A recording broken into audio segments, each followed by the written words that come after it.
In honor of Drew's background tonight on the show, we had to start out with a little Lion King there. What is up, everybody? My name is Jeremy, alongside my tag team partner, Mr. Drew Ward. This is the Full Coverage Football Show, episode number 103, titled simply, Week 1 was drunk, because it absolutely was. Brother, how you doing tonight? I'm great. That was really like being on your toes, pulling up the Lion King there. So I do appreciate that. I'm good, man. It was a fun weekend of football. Absolutely. Like I again, just red zone being back and like people misplace, and then you get the Russ thing, you get the Baker thing. It was just like then you get teams that won games that they had no business winning, and so it was just like, yeah, what a way to start it off. Tough week to bet on, at least for me. It was a tough week to bet on, especially for Ward's Wagers. A first on this show. This is season 4 of the show, 103 episodes, and we had a first, and we'll talk about that later. And I think I cursed you because I cut that clip, I tweeted it out, I put it on Instagram, I put it on Facebook, I put it on TikTok. Like, it was everywhere. We're bouncing back this week. And then we need to bounce back this week. But yeah, great week 1. I mean, it was excellent to have Red Zone back. And, usually I have the 2 TVs set up. I'll have the 75 with the 55, and I go with Red Zone on one of them.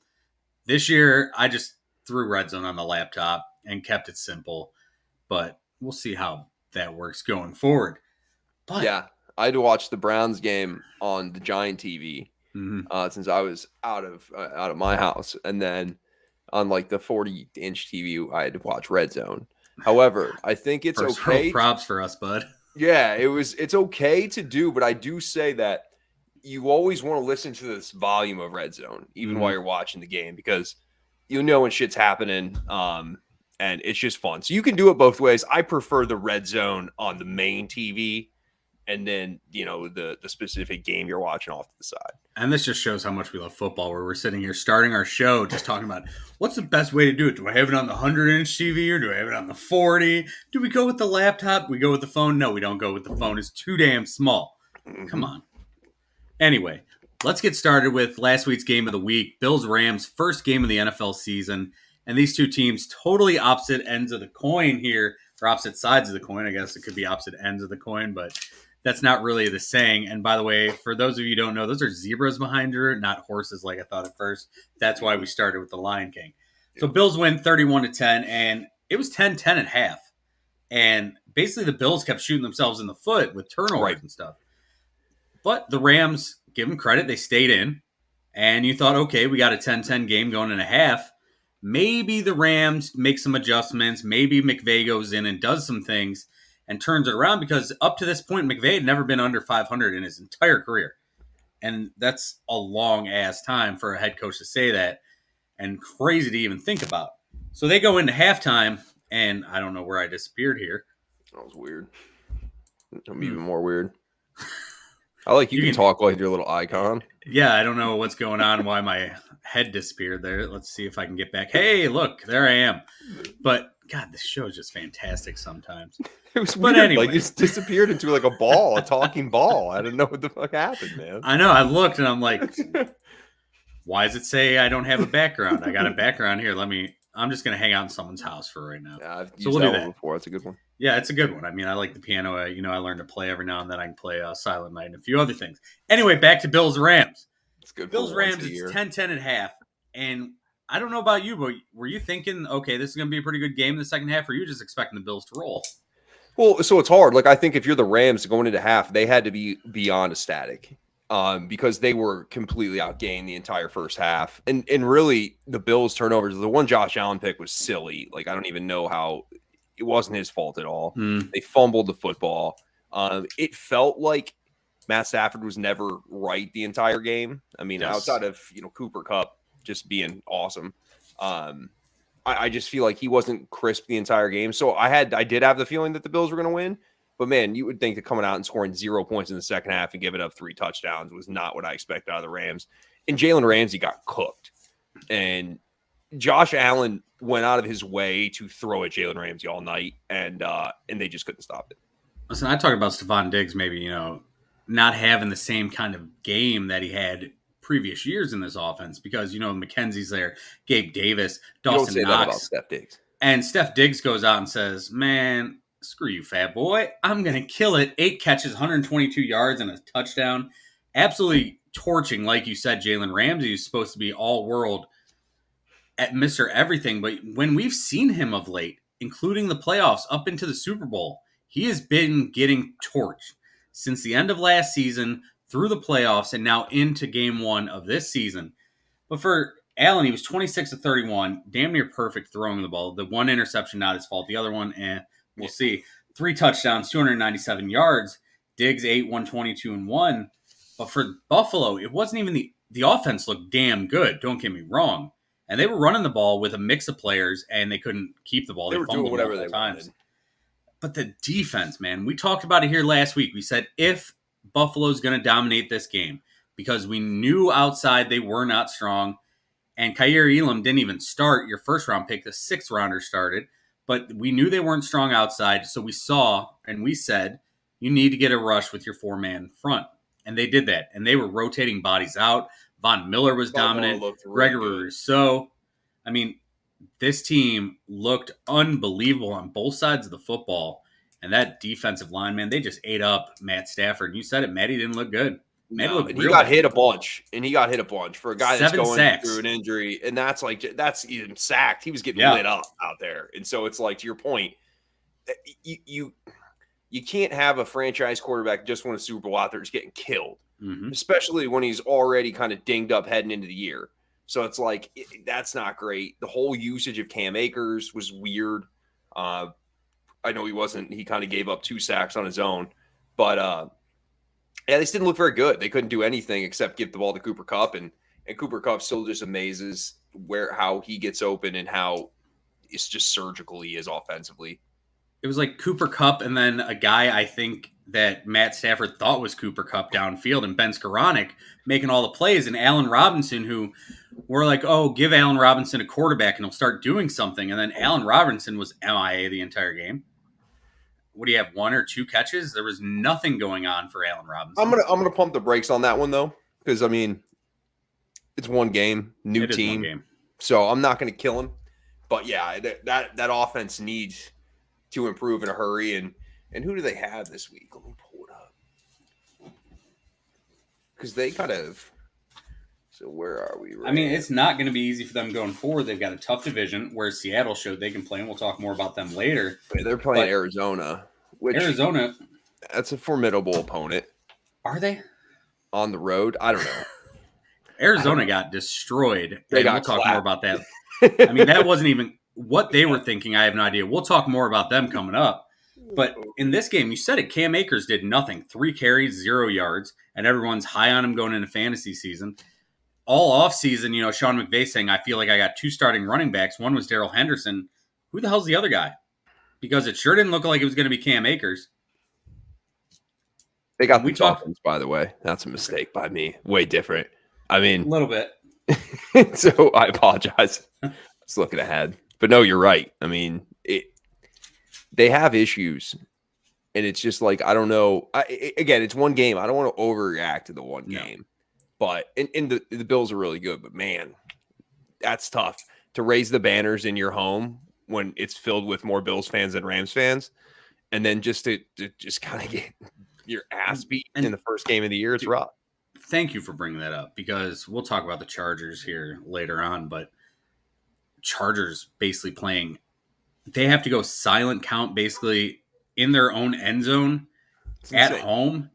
And you got more Bills fans and Rams fans. When you're celebrating a title victory, I get it. SoFi's a beautiful $5 billion stadium. But LA's a terrible sports football town so far. And yeah, sports town. I mean, they only root for the Lakers or give a damn when they're winning. And I get it. I really like teams that win too, but yeah, no, I agree. It sucks, man, because like those are in the Lions lost, but like that place was crazy on Sunday. And like that's an advantage. You shouldn't have to go silent count at home.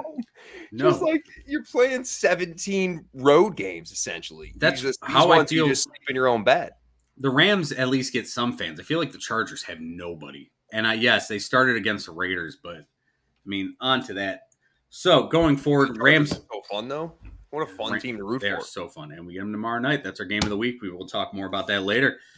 But for the Bills going forward, is this what you expect from this team going forward, or are they just super amped up for game one? Is this team going to Yes be and this no. damn good? I mean, they're going to be. I think they're going to be really good. But again, this is the NFL. You're not just going to go pummel teams all the time. They're going to lose some games. But I still expect. I think we both picked them to be the 1 seed, if I'm not No, I mistaken. got So Chargers as the 1 seed actually. okay, all right. Well, I mean, oh shoot, I'm mistaken myself. I thought I'm giving you the perspective of the Bills. I'm like, yeah, I think for sure. But no, the Rams, I do. I think I had the Rams as a 1 seed. I'm not going to overthink one game. I still think they have a ton of weapons. I think Sean McVay's a super fantastic offensive mind. They'll get things figured out. Sometimes you come at home and you lay flat. I mean, I'm pretty certain that last year Green Bay just laid an egg in the first game and got whooped. And then, they went on to the playoffs. Aaron Rodgers won MVP. So I wouldn't be overly concerned. But yeah, there was definitely some eye-popping things. And when your best, highest defensive play, well, I guess Aaron Donald, but Aaron Donald always shows up. He was good. Mm-hmm. But when Jalen Ramsey's getting burnt, that's an issue because there's a lot of money being put into that guy. So they'll figure it out. But I still think that they're definitely a playoff team. I'm not going to I don't think they're out of it, but that was a bad showing against a really good team. Yeah. Moving on to another big game that we thought we'd have this week. It was a Sunday night football game where we got Mike Tirico and Chris Collinsworth and what was left of his voice, and people worried about his health for that game. But speaking of health in that game, it was an ugly game. Buccaneers dominated the game. It was a 19-3 finish. Dak Prescott goes for a throw in the fourth quarter. I think about 6:58 left. Hits his hand on Shaq Barrett's hand, fractures his thumb. Dak's out for what doctors have said, and people have come out and said 6 to 8 weeks. Jerry Jones says, He'll be playing next week. 4 games. He's going to be back real soon. This Dak injury, how many games do you expect the Cowboys to win if he misses 5 games, let's say? 9. 5? I mean, do you think they're going to win any of these, though? Yeah, yes, I do. Okay. I do. And I don't have their schedule pulled up in front of me, but they're still roster construction-wise a better team than a lot of the teams are going to play. They still have talent everywhere. They still have Micah Parsons. If they're able to run the ball and Cooper Rush is just manageable, then it's fine. But it sucks, dude, because Dak, I know Dak was playing like shit, but Dak's been through a lot the last 3 years. I mean, he missed an entire season. Mm-hmm. He was healthy last year, comes back this year, dinged up the first game. And that's what happens. You see it all the time with guys hitting their fingers on helmets. That's a common quarterback injury. And it just sucks that it was right out of the gates. The next 5 games, let's say he just misses the 5. Bengals, Giants, Commanders, Rams, Eagles. Yeah, they can win 2 of those games. A lot of faith in Cooper Rush. I mean, do the Cowboys make a trade? Everyone's saying, oh, the Cowboys are going to bring in a quarterback. They're going to bring in a quarterback. Not yet. Do they go out and get someone? It's going to be if Cooper Rush is terrible this week, then Jerry's going to be picking up the phone. And I'm sure they're already in talks just to have a contingency about backup plan. But I think they're going to let it ride this week, of course, because they're not going to bring in somebody that's going to start right away. But I think they just let it ride, kind of see what they have. And if Cooper Rush is terrible for this week and maybe next week, then I think at that point you have to try to make a move for somebody. But I think you got to give him at least a few games. He was your backup for a reason. See if he can be serviceable until Dak comes back. It's not a season-long injury. I mean, when Dak's missed time before, he had backups like Kellen Moore, and who's now their offensive coordinator. But everyone wants to talk, oh, it's Jimmy G, Jimmy G, Jimmy G. It's not going to be Jimmy G, kids. Why would Jimmy G waive his trade clause to go to a team that has a terrible offensive line? That offensive line looked awful for the most part last week. The tackle position did not look good. And yes, Jerry said he was really proud of the way the kid played at left tackle. You don't want to be proud of a kid. You want to say he played pretty damn well. I get it. Proud is one thing, but you want the kid to play well. The other option would be you Gardner listen Minshew. To way too much Jerry Jones bites, dude. I hear Jerry all the time. I'm like, I haven't heard any of these, and I'm like, yeah, Jerry definitely said that. That definitely sounds like something Jerry would say. Jerry's ready to go. Like, Dak's going to be back, next week is what we think we're going to get out of him. And he's just going to ice the finger. And I'll we're talk to hoping you. that ice, magically, surgically puts it back together for him. They got it from the ranch. It's going to take care of it. It's good. He's going to be all right. But you're looking at Cooper Rush. Cooper Rush, he's a former Chippewa. He's an okay player. He's fine, but he's not going to win you games. And Backdoor cover in Chippewa. I mean, this isn't the guy you want. The other guy they could go out and get, who you would think is the top guy after Jimmy G, is Gardner Minshew. And guess what? He plays for the Eagles. Eagles are not helping the Cowboys. And So the then, Eagles also have a mobile quarterback that Mhm. at the drop of a hat could be injured, and Gardner could Minshew be. needs to come in. And Jalen Hurts, so far, and I hope it stays this way, has been unbelievably durable. Yes, no, But absolutely. But over time, it's those it will, multiple more yes, chances. That it will eventually catch up to him. But they're not giving Gardner Minshew to the Cowboys unless Cowboys are like, here's 2 1s. And even then, they're going to be like, I don't know about that. We don't really like you. So then you drop it down to who's the next best guy? Is it Mason Rudolph? I think so. Oof, It that is sucks, a. dude. You're If like you pull up NFL Dak. rosters, if you look at them all, and you look at the quarterback situation, you're like, how the hell is there only this many decent backups? There's 3. And I wouldn't even consider. I mean, Mason Rudolph potentially is a decent backup, but it's it's tough.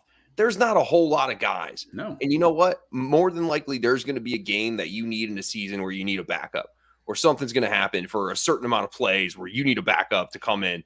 And boy, there are some bad ones. There are a lot of bad ones. I And do like Baltimore's backup. What's his name? Tyler Huntley. Yes, I do like Tyler Huntley because I like the upside of him. Mm-hmm. But was he as good as he looked on the Ravens? Like, is that who he is? Or is this just the fact that the Ravens seem to put their players in the best position possible? Yeah, what you said. The Ravens, that's what they do. I mean, that's why they don't lose preseason games, kids. Anybody could run behind that line. And it's not even like the top. It's just schemed up so well with what they do. It's impressive. And the longevity and the consistency of it is just ridiculous. It is. They're a damn good line. So for the Cowboys going forward, you say they can win 2 out of the next 5. Go 2-3. I think so, yeah. I think they're 1-4. I think you threw the Commanders in there. I think you threw another shitty team in there. The Giants on Monday Night Football. We get Cooper Rush versus Daniel Jones on Monday Night Football. Yeah, that one I'll be sleeping for the second half of that one. Manning Cast is going to be big on that one, and they better be entertaining. Oh yeah, so yeah, I did watch the I forgot halfway through the game, and I pulled up Twitter, and they were talking. And I'm like, why the hell am I watching this? But the broadcast is better this year. It is on the normal ESPN for Monday Night Football, way better than it has. Credit Joe Buck and Troy. Yeah, good job. That's how you do a football game, right?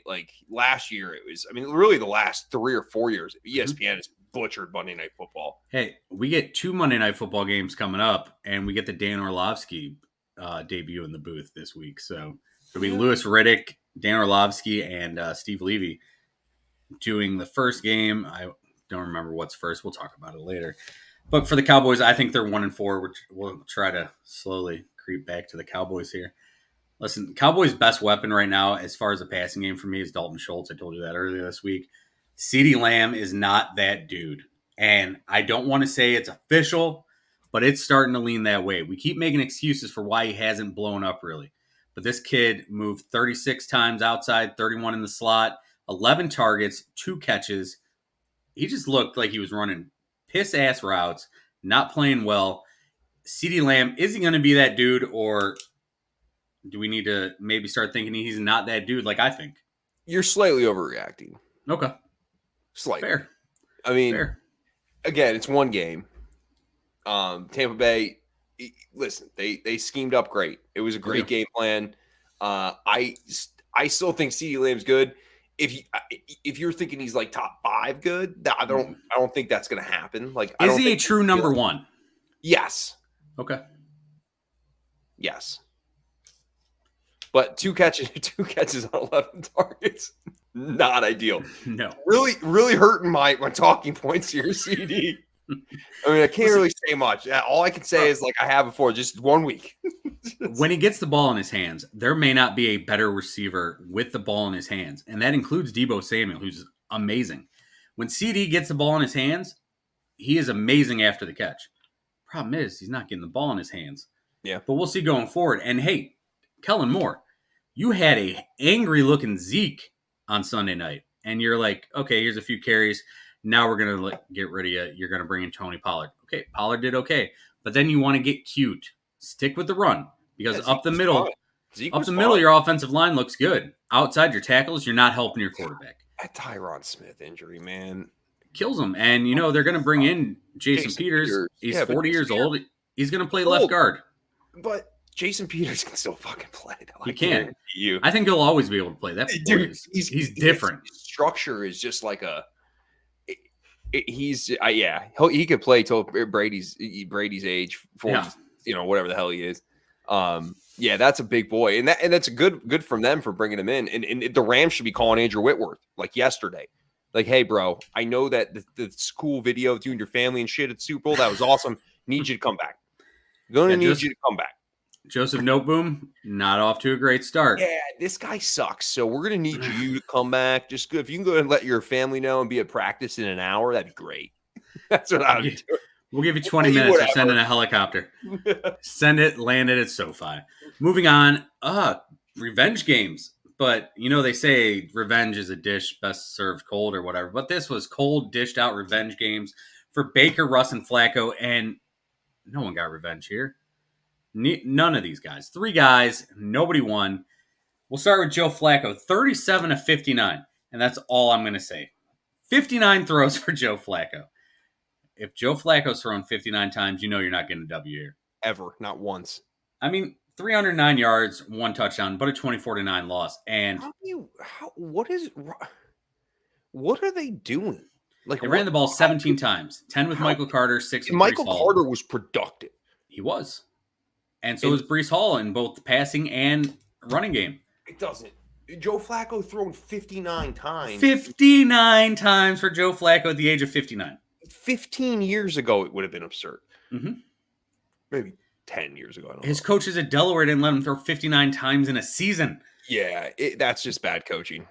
I think 100%. Robert Saleh, there's questions there. But yeah, that's not good. But once again, this is another coach who's and proud Flacco of his also team. sucks, right? Like he's old and he's like me, but he's a good backup. Yeah, I would say Flacco's a decent backup. If I needed one win out of backup quarterbacks, Joe Flacco's in my top 32. Let's see what I did there. But anyway, moving on to the next guy, Baker Mayfield, another loss. Baker obviously lost on a 58-yard field goal from Cade York, which was unbelievable to say.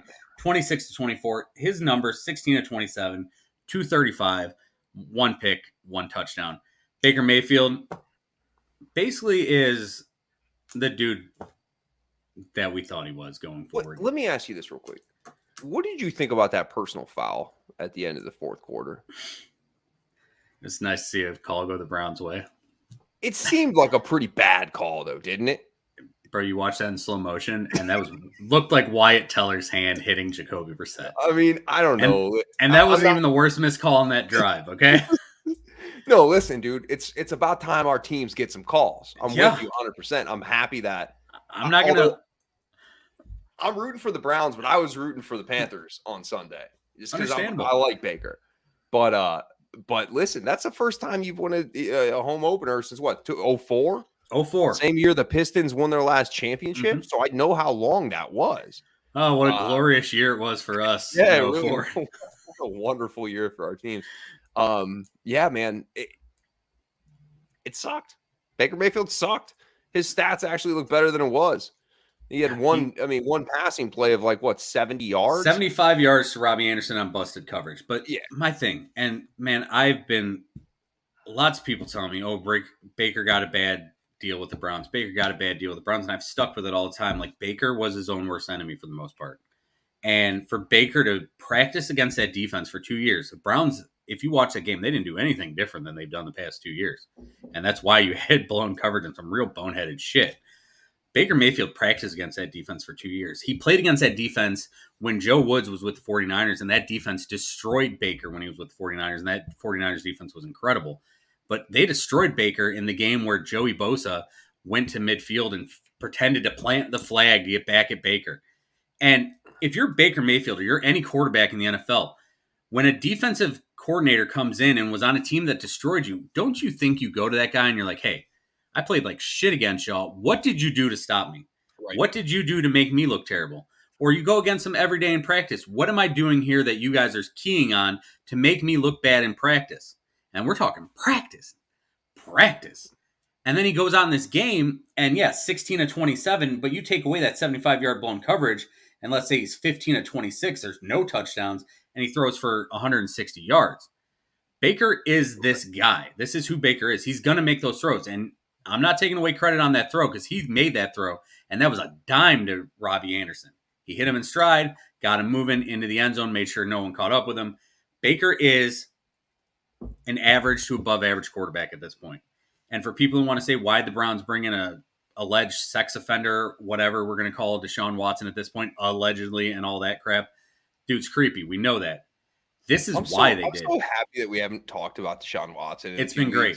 It's been so nice. It's nice. And unfortunately, I got to hear it all the time because this is my team and, people are freaking out about Jacoby Brissett. But for Browns fans, you watch this game and that was what you saw of Baker. And then on the other end, you see what Jacoby Brissett did. And Jacoby Brissett didn't really lose that game, but he didn't really win you that game. He made some plays. Do that. He got some help. But you got to see who he is. You got to see who these two quarterbacks are, and you got to see why the Browns would make that move for Deshaun Watson. But Josh Dobbs. And for that game, the thing is, the Browns, this was a well-coached game by the Browns because they said, hey, the one guy who can beat us on Carolina is Christian McCaffrey. We're going to keep the ball. They had the ball for 39 minutes as opposed to 21 minutes for the Panthers. They said, if we're going to beat them, we got to keep Christian McCaffrey off the field. And then when he was on the field, the Panthers were like, maybe we'll use him. Maybe we won't. They didn't use him. Like, what? Yeah. I don't understand Matt Rule. Like, so here's the deal. Here's what happened, in my opinion. Matt Rule came out with the Baker Bowl, the revenge game. He wanted Baker to get out and throw it early and throw it often. Baker was fucking dog shit. And then he just kept doing that. Like, he didn't. And it was almost like he didn't even, like, really. It's like, oh, yeah, I got Christian McCaffrey. And then they would run him. Like, they got themselves in a position where they refused to run him. And then when they did run him, it would be in terrible situations. I remember, like, for example, it was 3rd and 8 and right around midfield, and they ran a draw play. And he put every single Brown on skates and got a first down on a draw play on 3rd down, which never happens, happens. And then you don't see him again for 4 or 5 plays. It's like, what? Like, I don't understand. Like, it's your best weapon. Baker Mayfield, every ball he throws is getting bad down the line of scrimmage. Like, you got to do something. Matt Rule just seemed like he just is completely clueless. And this is a guy who fired Joe Brady, we talked about it earlier in the week. This guy fired Joe Brady as an offensive play caller, who Joe Brady was Mr. Everything coming out of LSU, and what they did with that offense with obviously Joe Burrow, Jamar Chase, and Justin Jefferson, who I'm pretty sure at this point you and I could have called plays for and still won a natty. But Brady comes in there, he's doing okay, but he's not reaching Matt Rule's magic rushing numbers that he needed to see. So he fires this guy. Then you see this game where you just brought it up. They're like going away from CMC. And then he comes out after the game and says, it's a passing league and you got to keep passing to win. Matt Rule is, I don't know what he is, but he's getting paid a lot of money. Ever watch the Browns, the 49ers? Like, the San Francisco 49ers can throw 18 times a game and win because they can run with everybody. No, I mean, so you can say it's passing league, and it certainly is, but you have to be able to run to pass. You can't just pass, especially when you have play to your strengths. And that's what the Browns did, and running Kareem Hunt and Nick Chubb on almost every play. And then, like, Jacoby goes, oh, yeah, I got to throw the football every now and then. Well, let's move on to the last guy here, Russ. Another one. Russ, you and I are like, this is going to be a blowout. I mean, that's at least how I felt. I don't know about you. I did not expect Seattle to be in this. But Russ goes back to Seattle, 29 of 42, 340 yards and a touchdown. Now, he didn't really lose that game. It wasn't his fault. It's the fact they couldn't hold on to the ball at the goal line, and there were some bonehead coaching mistakes. But 17 to 16 loss, and Geno Smith may have kind of outplayed him at times. Geno looked really good, and Russ doesn't get the win. So these guys going 0 for 3 against their former teams. What did you think about Russ's performance and what the Seahawks did? Yeah, that Russ was nervous. Again, I've used this excuse a lot. First game, new system, didn't play preseason at all. So you take that into account. I mean, he was sloppy early. He was missing throws early. Geno Smith, was great early. First drive was impressive. The Will Dissly touchdown. Nobody was within 100. I don't know. Everybody left the field, and it was just Will Dissly and Geno Smith out there because Yeah. he caught the ball. There was no one within 100 miles. But no, Geno played his ass off, right? Nobody expected that. And which was cool, right? And I think it's understated how difficult it is to play in Seattle, Mm-hmm. and especially Russ coming back. And so yeah, I'm shocked that they won, but like it's funny because you know kind of how Vegas kind of has the point on things.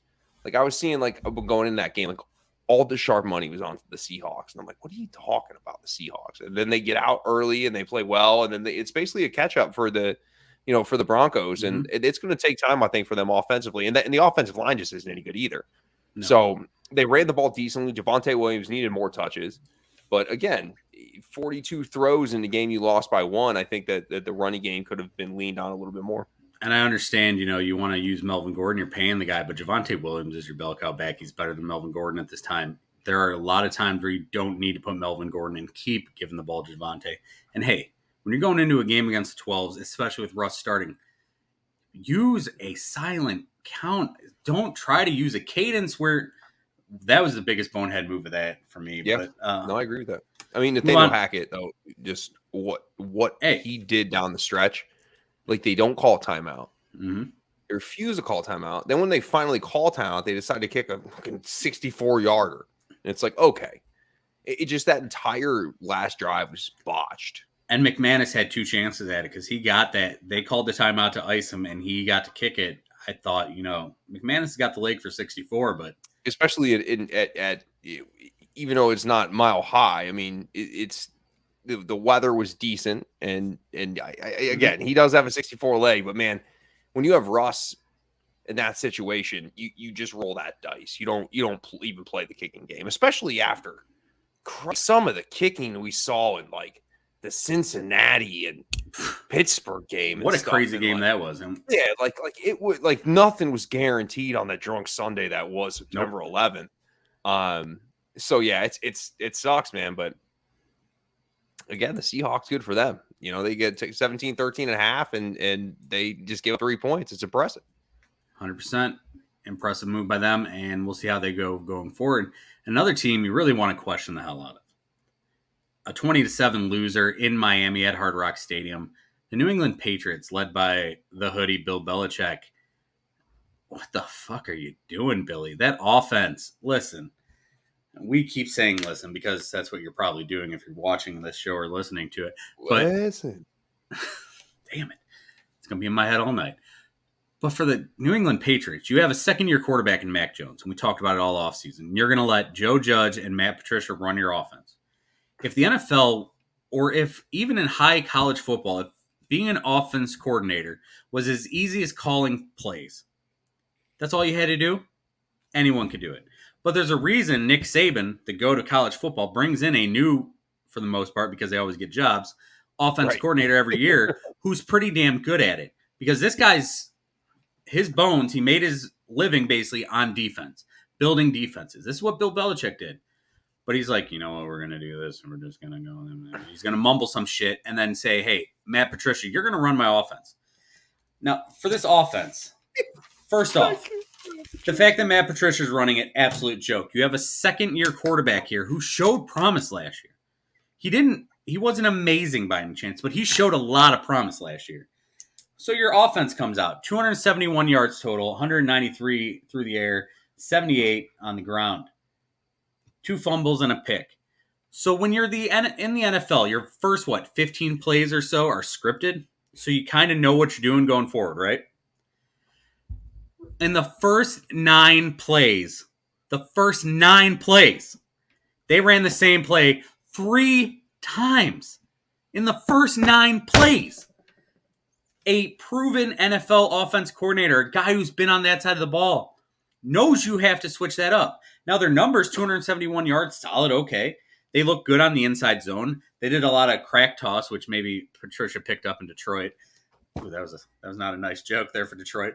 But he ran the same play 3 times in 9 plays to start the game. So you get this kind of momentum going on the run game finally, and you don't build on it. There was no play action, no motion. It was basically we're putting out the most bland middle school offense you can, and just what the fuck are you doing, Billy? Did you see any of this game? Like to Yeah. how Oh just yeah, I saw the game. ridiculous it looked at times? Oh, I saw the game. This is what was to be expected. I mean, you let Matt Patricia touch and all, like it doesn't make any sense. Like this is what it is. I mean, sort of, they're going to struggle offensively all year long. You got idiots in charge. You lose Josh McDaniels and then you replace him with Matt Patricia. That is a downgrade. I'm sorry. Matt Patricia's never ran an offense in his life. He's Matt never Patricia ran in doesn't- his life. Matt Patricia, the only thing he knows is that everything bagel in the morning. There's no damn thing about offense, and this is what's going to happen. Again, Bill is win something without Tom Brady, dude. Win something without Tom Brady, and then we'll talk. And I'm not saying he has to win a championship. Go to an AFC championship without Tom Brady.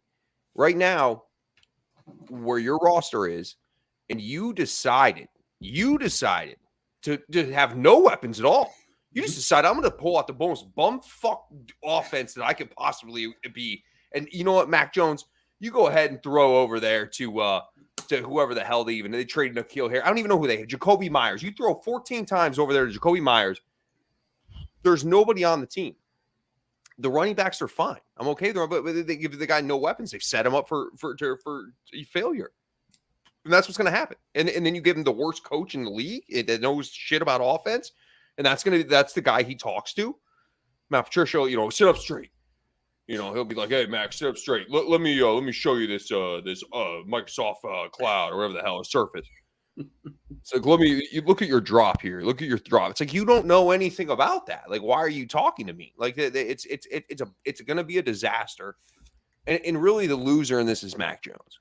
100%. That's the loser. And, we give credit to Bill because of everything that he's accomplished in his career. He's been a great coach for, more than we've been alive. But someone's got to step in because, like I said, the offense at times didn't look bad. They had things. But those are the things you build upon. A good offensive coach sees that, you're running pretty well in these inside zones. Let's do a play action off of that and get somebody open. We got Kendrick Bourne who can run. You know what you can do with him. Use that part of them. You know how to use your players and put them in the right spots to win.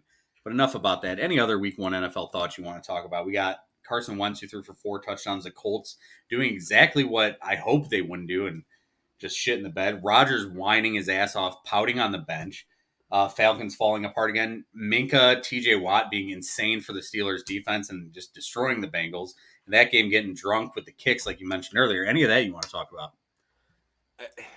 I mean, I hate seeing TJ Watt get hurt. I'll say that. Yeah. The Steelers-Bengals game, the Bengals are 100 times better of a team. Joe Burrow turned over 5 times. That game was so drunk. And I don't care to touch on the Lions game. Go ahead. I hate to interrupt you with that real quick, but should Zach Taylor, who we're still kind of on, maybe Burrow made him look better than he really is, but should he have challenged the play where Chase caught it on the goal line? Touchdown.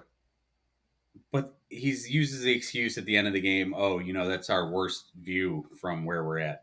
No. That's a touchdown. Well, you have people upstairs, A. Yep. So don't really care about your view on the field because that's irrelevant. They're in your ear anyway. And B, he was clearly in. I mean, the ball was in his right hand. It was over the stripe and then over the pylon. They absolutely should have.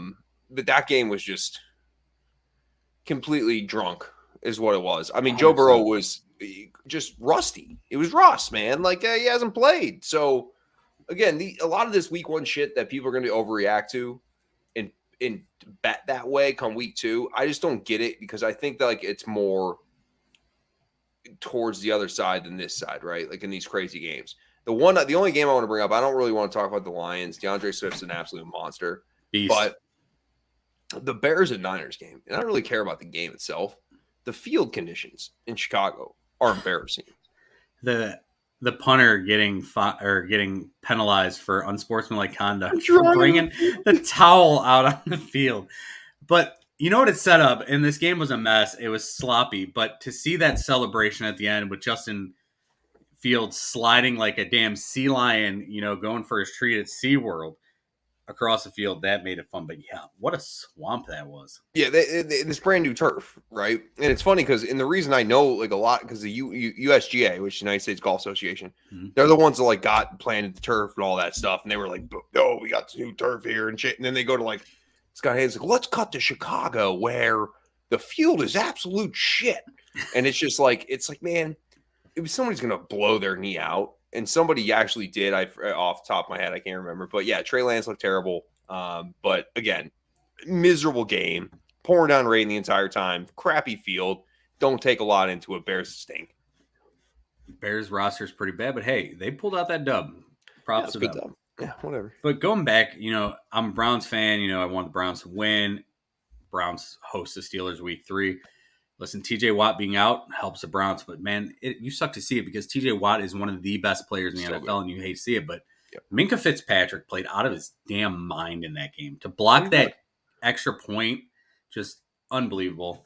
That trade really that they made with Miami for Minkah that's top-notch trade. Minkah Fitzpatrick is such a game changer. Traded the mystery box for a proven commodity. Yep. Do it every time, any day, and that's why the people freaking out, all these quarterbacks getting traded for these picks and blah, blah, blah. You don't know what those picks are going to be. Shut up. Yeah. Moving on, we're going to go back to school, buddy. Okay. Last week we asked, is Texas back? They barely lost to Bama, so are they back now? No. Okay, that's all we really need to say about that. I'm good with that. Anything you want to expand on with that? No, I just wanted them to beat Bama because I fucking hate Bama. 20-19 final score for those of you. Yeah, Bryce Young looks shaky as hell, is all I'll say. Yeah. And I don't think Alabama has a true wide receiver 1 on their team at all. So, and we said going in that, the offensive line wasn't great. And, hey, it actually showed up. Yet, somehow, some way, they fucking win, dude. They just always seem to win. Exactly. All right, let's move on. Let's go to our game of the week. Game of the week this week, Chargers 1-0 at Chiefs 1-0. It's the debut of the NFL on Prime Video with Al Michaels, Kirk Herbstreit. It's going to be an interesting game because you got basically the two best young quarterbacks we may have ever seen.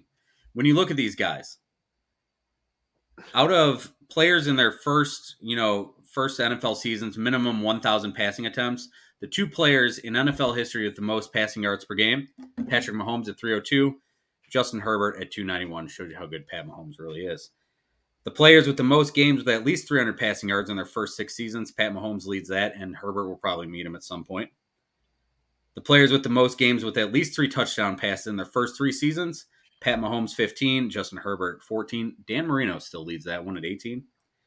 The players with the most games with at least 300 passing yards, Herbert at 17, Mahomes at 17. These guys, they're the two best quarterbacks possibly in the NFL, and there's a lot of really good quarterbacks in our league right now at the very top. Patrick Mahomes was silly last week. Let's talk about Pat.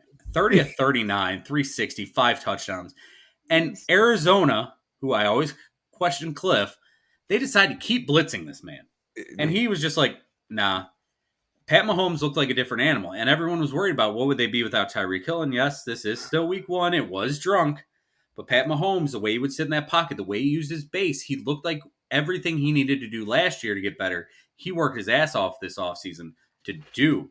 He'd spread the ball around, and one of the throws he made to Kelsey, just pinpoint dot, couldn't be any better. This kid looked unbelievable.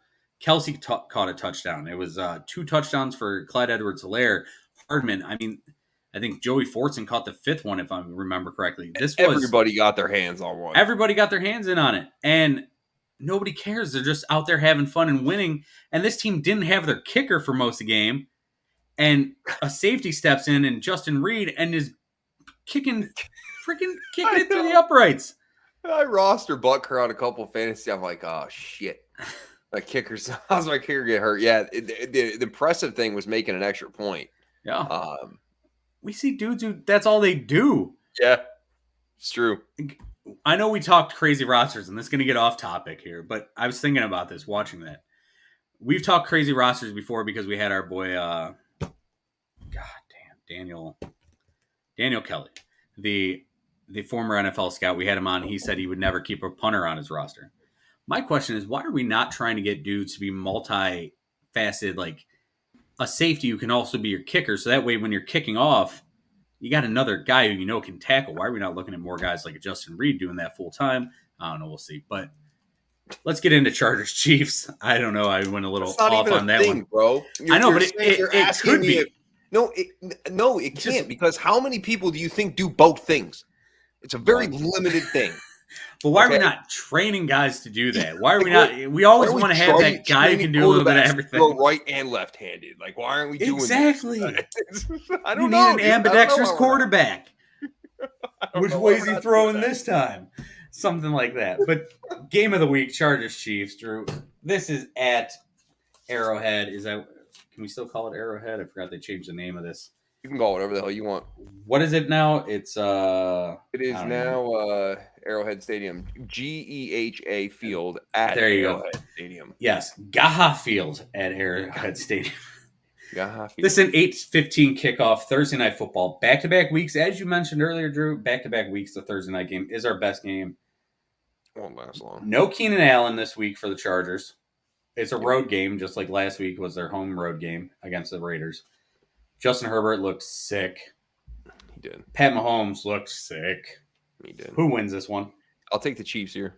Taking the Chiefs. I think Keenan Allen being out's a big deal. I think it is because he's really good, and I think Josh Palmer's a really good player to come in and step up for him. And he's had good games when Keenan Allen's been out But Josh before. Palmer, not Keenan Allen, though. You know what I mean? Keenan Allen is Yeah. underrated as all hell. Yeah. Oh, for sure. So, yeah, I like the Chiefs. I mean, again, and it's tough to play in Arrowhead, and so that's going to be a hell of a game again. This division, jeez, this division. But I will take Broncos had a quarterback throw for 340 yards and a touchdown in the season opener, and they're the worst looking team in the division. Hard to think. But for me, I'm going to take the Chargers. That defense, man, that the two outside bookends in Bosa and Khalil Mack, who Khalil Mack looked hungry against his former team, who got way past happy and just got destroyed at the end of that game. Those bookends, man, they are something special. And if anyone's going to scheme against them, it's going to be this team led by Andy Reid and Pat Mahomes. But give me the Chargers in this one. I think this is going to be a fun game. Give me a final score prediction. Ooh, 38-31. Right, 38-31 for Drew. I'm going to go 30-27. And how many people are losing their minds tomorrow when they turn to Fox, NBC, CBS, ESPN, and they find out the game's not in any of those places? I got to figure that out tomorrow. Many. That's on my agenda. Many. All right, you want to get into game picks? Let's do it. All right, our game picks right now: 12-8 for me, 8-12 for you. Drew, you had a bad week, 7-10. It's terrible. It's fine. It was a rough one week. picking, but hey, that is why this show is called Week 1 NFL Was Drunk, because it sure as hell was. And we almost got even worse because Bama almost lost, but they didn't. So let's kick it off here. Our game 1 of the week, Miami Dolphins 1-0, led by our boy Mike McDaniels, who looked very good in his coaching debut, against the Baltimore Ravens, who dominated the Jets last week. This is at M&T Bank Stadium in Baltimore, Murderland. 1 p.m. kickoff. Who you got? By the way, I didn't think Baltimore looked that great last week. I don't think they did either. I think the Jets are just that bad, but 59 passes from Joe Flacco kind of helps you. Yeah. Give me the Dolphins. I will also take the Fins. Fins up, baby. Fins up. I really didn't want to do it, but you know what? I like it. Let's go. Listen, we're riding Mike McDaniels. I do. It's my guy, man. He was wearing some like Air Force Ones on the sideline. The guy just fresh. He's fly. He's a good dude. Super fly. Fly, pretty fly for a mixed guy. But next game coming up here, we got the New York Jets, the aforementioned New York Jets, traveling to Cleveland to face the Cleveland Browns and their Brownie the Elf midfield logo. They finally got a logo in the middle of the field. Happy to see it. And for people freaking out about it, that was their logo way back in the day, and Art Modell changed it, didn't like it, and went with the helmet. So it's always been the thing. Moving on. Cleveland Browns 1-0, Jets 0-1. This is the Browns home opener. Browns win, or do the Jets get their first W of the season? I'll take the Jets. You're going to take the Jets. That's 2 weeks in a row you've gone against the Browns. It's all right. Browns are going to prove you wrong, bud. I hope they do, man. I do. I just I sure as hell hope they do, too. Listen, the way the schedule works for the Browns right now, they It's should be very 3-0 yeah, it's friendly. at the end of the first 3 weeks, and that's with Jacoby Brissett. You just want to tread water is all you want to Yeah, do. You just want to be around 500. yeah, and I think they could possibly do that, but they got to win this game. This is a big game for them. But Jets need to give the ball to their running backs because the Browns' run defense, it's sketchy. Coming up next, we got Drew's team, the Detroit Lions, favored for the first time in 2 years, I believe, in a game against the Washington Commanders at Ford Field. Commanders come in with Carson Wentz throwing 4 touchdowns last week. And Commanders fans, welcome to the Carson Wentz experience because you got the full 360 view last week. Who you got in this, the Lions or the Commanders? I'll take the Lions. You're going to take the Lions? And you know what? I'm taking the Commanders. That's fine. Yeah, I don't want to. I want your Lions to win. But I'm like, you know what? Give me Carson Wentz having a decent game. Man, I just don't trust Jared Goff. I don't like Goff. I don't know what he's doing, bud. You guys are like a quarterback away from being a really solid football team because I just have to blindly trust Jared Goff right now, and it's not a great feeling to go to bed and lay my head on a pillow and know that I have to go against to root for Jared Goff to be the resurrection. I was huge on Goff for the longest time, and I'm finally jumping off that train. The Indianapolis Colts 0-0-1 because they tied the frickin' Texans at the Jacksonville Jaguars. The Jags at TIAA Bank Field. This is a team. Who wins this one? I'm not even going to go any further. I'll go with the Colts. You're going to take the Colts? Yep. Colts got to bounce back in this one. Matt Ryan looked pretty good. Michael Pittman looked good. Taylor ran pretty well. But you still ended up tying one of the teams we think may be the worst teams in the league. Carrying on, the Tampa Bay Buccaneers 1-0 traveled to New Orleans to face the Saints, and we know Tom Brady as a Buccaneer has not been good against New Orleans Saints. Does that change here? Yeah, I'll take Tampa. Man, I liked what the Saints did last week. They struggled in the first half, but then they used Jarvis Landry properly. Jarvis had a good game, 7 touches, 114 yards. Michael Thomas, 2 catches. Chris Olave got a little bit of work. Kamara was missing, but Taysom Hill had 5 carries for 81 yards. This team pretty solid. I'm going to take the Saints to go to 2-0. Okay, I'm going to take the Bucs. I like that. I'm going to take the Bucs. Carolina, led by Baker Mayfield, travel into MetLife Stadium to face Daniel Jones and the New York Giants, who, hey, Brian Daboll, big balls to go for 2 at the end of that game. Saquon looked like a fucking Saquon looked good, dude. Saquon looked good. I tweeted out. I'm not trying to overhype him. One week. But 1 week. But Saquon, for everyone who Baker always talks about that chip on his shoulder. I tweeted out something like Saquon had a whole can of Pringles up on his shoulder, and he wanted to prove to people how good he really was. And Dave Gettleman was touching himself watching this game because that's the Saquon Barkley he thought he was getting. Saquon was huge. Still kind of a weird offense where you got Kadarius Toney doing something good on one play and then you instantly take him out. He only Carolina played like 10 snaps, dude. Yeah, and he would do something good, and they're like, okay, come back off.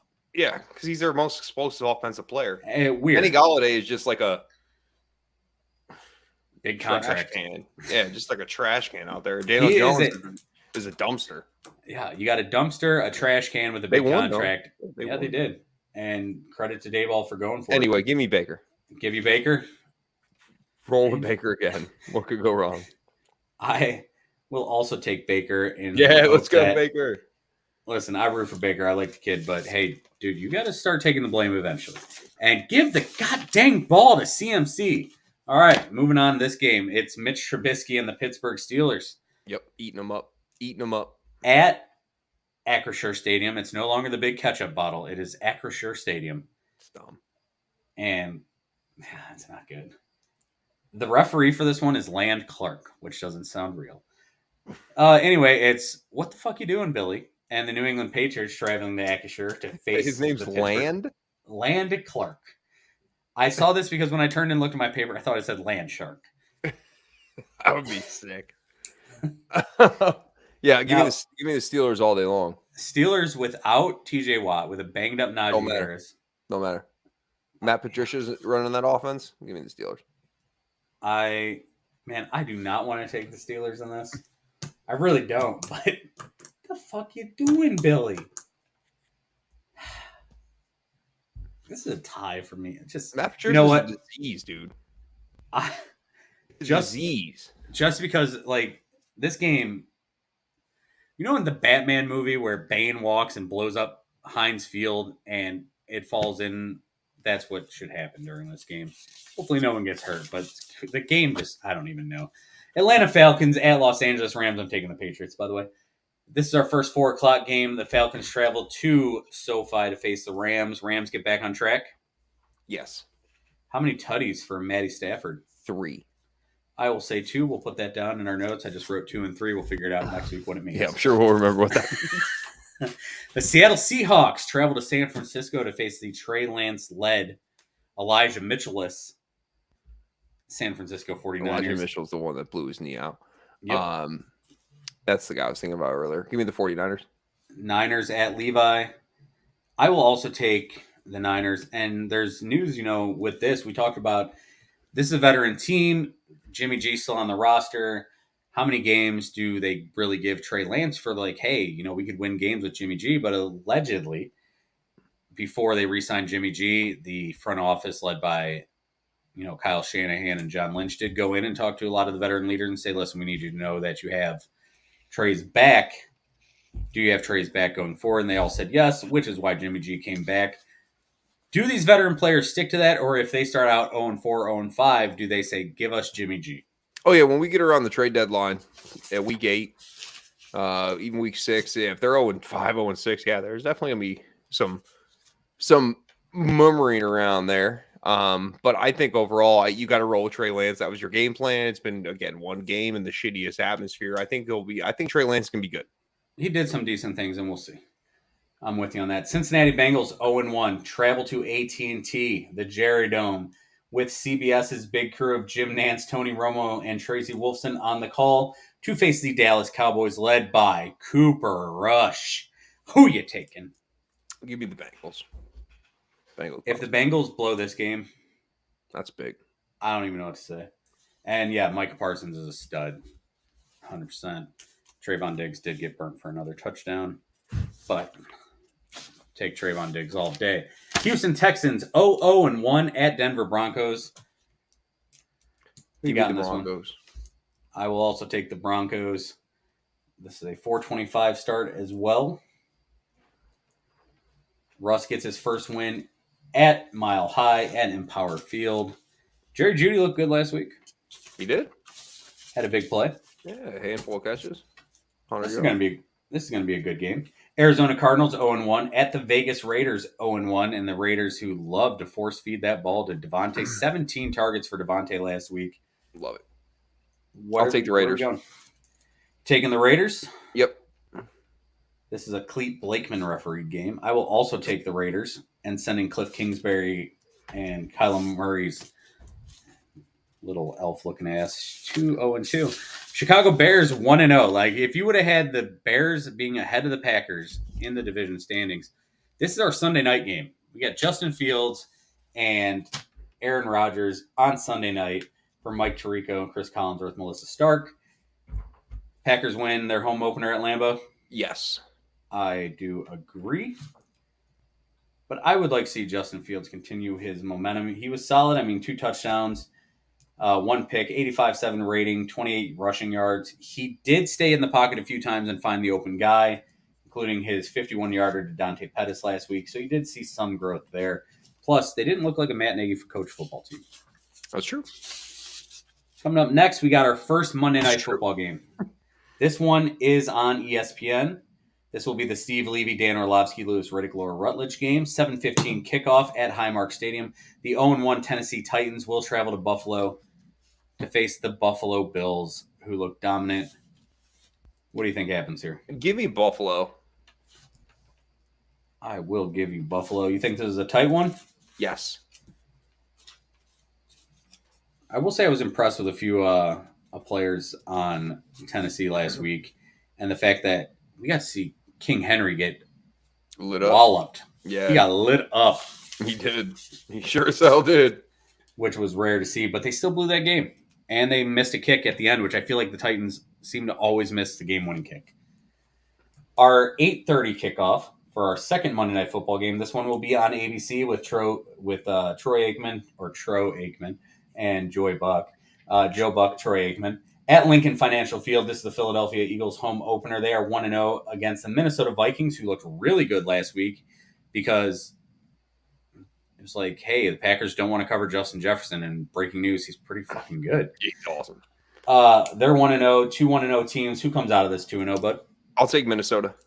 You did take Minnesota last week over the Packers, which I thought you were crazy doing, and you hit that one. I will take the Eagles on this one. I do like the Eagles a lot, and hopefully it's another really good game for A.J. Brown, who looked like a true number one there. He looked really good. Let's see. So that is our picks. Like that.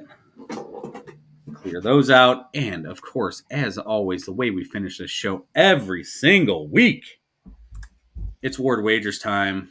Let me get that clicked over. It will scroll across the bottom of your screen. That is the Ward's Wagers stuff down on the bottom of the screen. 43, 23, and 2 last season. 115, 66, and 4 over the past 3 seasons. First week you did Ward's Wagers this year, 1-1 last week. For the first time ever in 4 seasons of the show, you went 0 for bud. And that is absolutely insane because to know how good you've been, to have that not happen over the past 4 years, absolutely props to you. Give you big credit for that. Feel good about bouncing back. All right, let's get you there as we bring you live into the African savannah with the beautiful sunset and the zebras running the savannah, gazing gracefully on grass. Hopefully no lions will hop in there at some point. We give you Ward's Wagers. It is quite beautiful. So we're going to start out at Ford Field. I will take the Lions -1.5 against the Commanders. Listen, last week they fought back, didn't get a win. That's all that matters. But I do like the Lions this week at home. I'm going to take Tampa Bay on the road in New Orleans. We did hint at Brady's lack of success playing New Orleans Saints, but I do like Tampa here -2.5. Moving down the board, I also like the Panthers heading into the Meadowlands. The Giants are given 2 points. I'll take the Panthers plus the 2. And then finally, over to Heinz Field. That's what we're going to call it because that's what it is. I want to take the Steelers +2 at home against the Patriots. So recap, Lions -1.5 at home against the Commanders. The Buccaneers on the road in New Orleans -2.5. We're going to go with the Panthers +2 on the road in the Meadowlands. And then finally, the Steelers +2 at home against Matt Patricia's Patriots. That is Ward's Wagers for week 2 of the NFL season. I do like the fact that the Lions are finally, a team that is favored, and you went with that game. Big balls to do that. I hope, bro, you get back on track this week. I have they faith. Scored 35 points, man. That was they did. That was kind of fun. They were lighting it up. So we'll see. Defense got to be better, of course, but I think this is a winnable game, and I'm willing to give up. If anything less than a field goal, I'm comfortable with. So this 1.5 is good to go. And you took the Panthers last week. You're sticking with them again. Matt Rule, hopefully he doesn't let you down, him and Baker. I do like the Steelers pick because, man, I'm sick of saying it. What the fuck you doing, Billy? Yeah, and getting points at home. Yeah. Sorry, I think the wrong team's favored. I mean, are you ever not going to – I don't know. I've talked about this. We're going to talk about randomness here to end the show. But we hate some of these, the big company names that take over the fields. But Heinz Field has been Heinz Field for so long. Yeah. It's weird to not see the big ketchup bottle at the end of the stadium. They took off the ketchup bottles. It's not right. Yeah. Anything else you want to hit on before we get out of here tonight? Oh, man, that'll do it. I'm excited. Week 2. Here we go. Week 2. Any big college games you're into this week? You want to pick a college game, actually? Sure. Add it. We got the U against Texas A&M. Who are you taking? Give me A&M. I will take the U. I mean, that's a A&M 9 looked o'clock. Terrible last week, but I mean, they lost, I believe. They did. But you just done nothing but disappoint for years as well. So, man, I was out. Give me Jumbo. I told my kids we'd go shopping Saturday, and we had out, the Outlet Mall, Aurora Farms around here. For those of you who know Cleveland, and we're driving in the car, and I'm listening to Taylor Swift drinking a pumpkin spice latte because I have my white girl on, and you're hitting me up with the A&M thing and Notre Dame, and then my dad's freaking out. He's texting me about stuff like that, and I'm like, I am here drinking a pumpkin spice latte, going shopping with my kids, and missing all this football. By the way, first time I ever had a pumpkin spice, fantastic. I'm not gonna lie to you, but yeah, good weekend of football coming up. That game, the A&M U game, starts at 9 p.m. It's a late start. Sleeping. Yeah, way past Drew's bedtime. Yep. And with that, I think we had a good show. We'll be back next week. Yeah. And hopefully we have more fun stuff to talk about next week with how ridiculous, Matt Patricia's offense is looking. We'll see you next week. We'll be live around 8 p.m., 7:30. I don't know when we'll be on because, hey, we like the early start, but we can't always hit it. So if we get the early start, badass. If we don't, we'll see you around 8 o'clock. Until next week, this is a full coverage football show. Remember, as always, if you live the life you love, you'll love the life you live.